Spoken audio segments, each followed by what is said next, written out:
কৰিছে কি ক'ব আমাৰ এইবাৰ যি ডিলিমিটেশ্যন হৈ গ'ল তাৰপিছত আমাৰ SC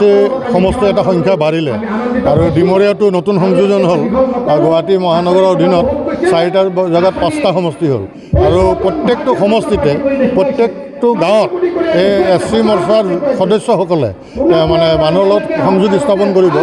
যিহেতু ভাৰতবৰ্ষৰ প্ৰধানমন্ত্ৰী মাননীয় নৰেন্দ্ৰ মোদী ডাঙৰীয়াৰ যি ভাৰত বিকাশ যাত্ৰাৰ দিনত 17টাকৈ ডিপাৰ্টমেণ্টৰ অফিচাৰক গাড়ীত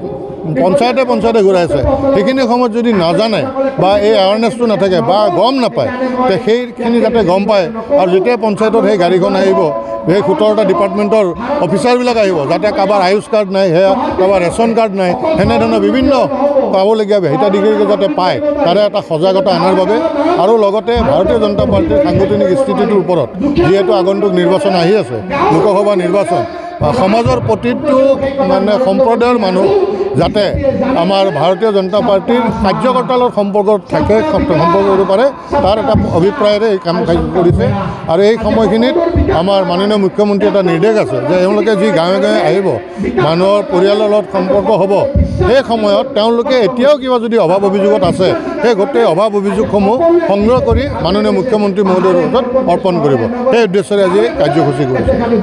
ভাৰতীয় জনতা পাৰ্টি অনুসূচিত জাতি মৰ্চা অসম প্ৰদেশে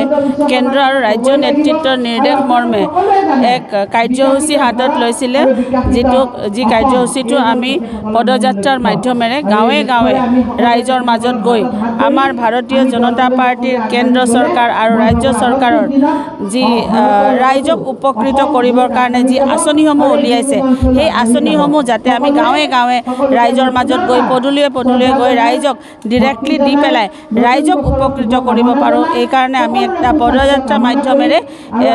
পদযাত্ৰাৰ মাধ্যম হাতত লৈছিলোঁ আৰু যোৱা 27 ডিচেম্বৰ 2023 তাৰিখে লখিমপুৰ জিলাৰ নাওবৈচা সমষ্টিত আমি এই পদযাত্ৰা কাৰ্যসূচী আৰম্ভ কৰিছিলোঁ আমি বাছি লৈছিলোঁ প্ৰথম পৰ্যায়ত অসমৰ 9খনকৈ অনুসূচিত জাতিৰ বাবে সংৰক্ষণ যি আসন আছে এই সংৰক্ষিত আসনখিনিত যাতে আমি প্ৰথম পৰ্যায়ত আমি এই পদযাত্ৰা কাৰ্যসূচী হাতত লওঁ যিহেতু আমি অনুসূচিত জাতি মৰ্চা কিন্তু আমাৰ চৰকাৰৰ যিবিলাক স্কিম আছে সেই স্কিমখিনি কিন্তু সকলো ৰাইজক উপকৃত কৰিবৰ কাৰণে আছে গতিকে আমি সকলো ৰাইজৰ মাজত সোমাই যোৱাৰ সিদ্ধান্ত লৈছিলোঁ আপোনালোকে জানে কেন্দ্ৰত মাননীয় প্ৰধানমন্ত্ৰী নৰেন্দ্ৰ ভাই মোদীজীৰ নেতৃত্বত এক শক্তিশালী চৰকাৰ চলি আছে আৰু এই চৰকাৰখনে এটাই মন্ত্ৰ মাননীয় মোদীজীৰ এটাই মন্ত্ৰ আছে সবকা সাথ সবকা বিকাশ সবকা বিশ্বাস সবকা প্ৰয়াস ঠিক তেনেকৈ অসমত ডক্টৰ হিমন্ত বিশ্ব শৰ্মাদেৱৰ নেতৃত্বত এক শক্তিশালী আৰু নিকা ভাৱমূৰ্তিৰ চৰকাৰ অসমত কাম কৰি আছে ৰাইজৰ উন্নয়ন আৰু উন্নতিৰ কাৰণে নিবনুৱাসকলৰ উন্নয়নৰ কাৰণে মহিলাসকলৰ সবলীকৰণৰ কাৰণে যুৱক ভাই বন্ধুসকলক সংস্থাপিত কৰিবৰ কাৰণে বয়সস্থ বৃদ্ধসকল যাতে মানে সন্মানে সমাজত জীয়াই থাকে তাৰ বাবে আমাৰ এই চৰকাৰখনে আমাৰ মাননীয় মুখ্যমন্ত্ৰীয়ে সকলো ধৰণৰ স্কিম ইন্ট্ৰডিউচ কৰিছে প্ৰয়োজন আছিলে যে কাৰ্যকৰ্তাসকলে যাতে স্কিমখিনি গৈ পেলাই মানুহৰ মাজে মাজে বিলাই দিয়ে মানুহক বুজাই দিয়ে কংগ্ৰেছৰ সময়তো স্কিম আছিলে কিন্তু কাৰ্যকৰ্তা এক্টিভ নোহোৱাৰ কাৰণে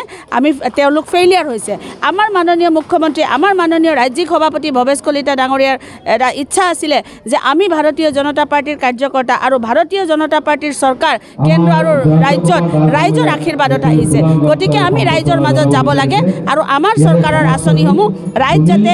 খুব সহজভাৱে পায় আৰু এই আঁচনিসমূহৰ বিষয়ে যাতে ৰাইজক আমি জ্ঞাত কৰিব পাৰোঁ।